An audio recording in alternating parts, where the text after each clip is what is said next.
اما بعد فاعوذ باللہ من الشیطان الرجیم بسم اللہ الرحمن الرحیم۔ محتشم ناظرین و سامعین، عالی مرتبت علماء کرام، السلام علیکم ورحمۃ اللہ وبرکاتہ۔ موضوع کی ابتدا میں آپ سب سے گزارش ہے کہ چند لمحوں کے لیے اپنی مصروفیات کو ترک کر کے اپنی توجہ کو میری جانب مرکوز کر لیجئے تاکہ کوئی بات آپ کے سینوں میں اتر جائے۔ اللہ جل شانہ سے دعا ہے کہ میری زبان سے کلمہ حق کو جاری فرما دیں۔ میرے اور آپ کے آقا و مولا حضور نبی رحمت صلی اللہ علیہ وسلم سے پوچھا گیا کہ حضور کیا مومن بخیل ہو سکتا ہے؟ فرمایا نہیں، مومن بخیل نہیں ہوتا، مومن تو سخی ہوتا ہے۔ ہاں، ہو سکتا ہے کہ کبھی مومن بخل بھی کر لے۔ پھر پوچھا گیا کہ حضور کیا مومن بزدل ہو سکتا ہے؟ تو میرے اور آپ کے آقا و مولا حضور نبی رحمت صلی اللہ علیہ وسلم نے فرمایا کہ مومن بزدل نہیں ہو سکتا، مومن بہادر ہوتا ہے۔ ہاں، ہو سکتا ہے کہ کبھی مومن بزدلی بھی کر جائے۔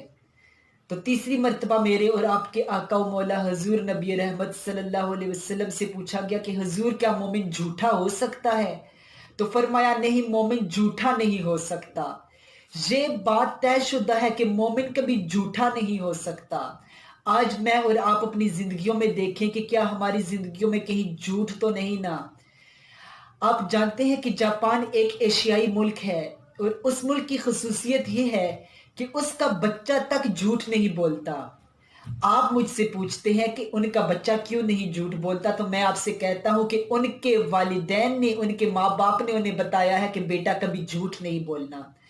ان کے اساتذہ نے انہیں بتایا ہے کہ بیٹا کبھی جھوٹ نہیں بولنا۔ پھر میں کہتا ہوں کہ ہم کون ہوتے ہیں جھوٹ بولنے والے؟ ہمارے تو نبی نے ہمیں بتایا ہے کہ کبھی جھوٹ نہیں بولنا۔ اللہ اکبر۔ جب کوئی شخص جھوٹ بولتا ہے تو حدیث میں آتا ہے کہ اس کے منہ سے بدبو خارج ہوتی ہے اور اس بدبو سے رحمت کے فرشتے اس سے 1 میل دور ہو جاتے ہیں۔ پھر جب دوبارہ انسان جھوٹ بولتا ہے تو رحمت کے فرشتے اور دور ہو جاتے ہیں۔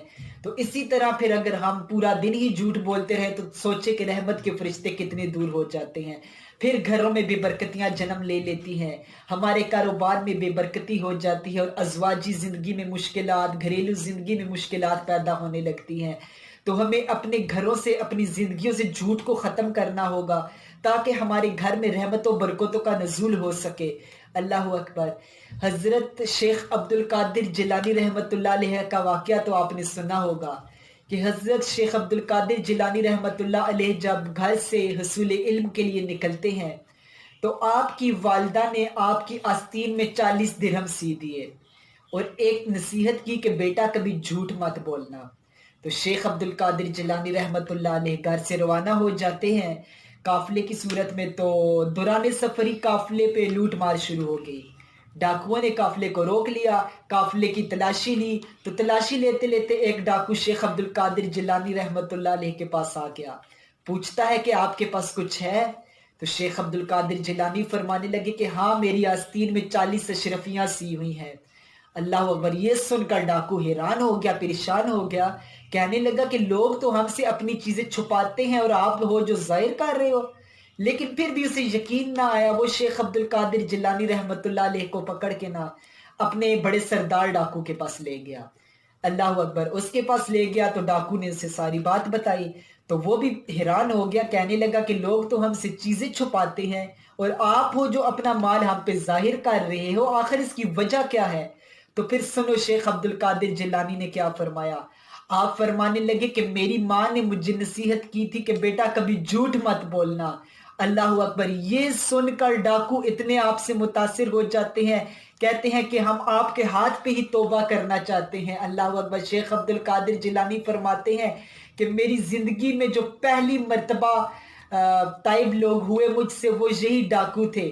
اللہ اکبر۔ آپ کی سچائی کی وجہ سے ڈاکوؤں کی زندگی بدل جاتی ہے اور وہ توبہ کر کے سچی پکی زندگی، اچھی زندگی گزارنے لگتے ہیں۔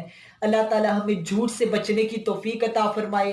اپنی اولادوں کی تربیت کیجئے کہ زندگی سے جھوٹ کو دور کریں، اولاد کو جھوٹ سے بچنے کی تلقین کیجئے۔ اللہ تعالی ہم سب کو سوچنے سمجھنے کی توفیق عطا فرمائے۔ وما توفیقی الا باللہ۔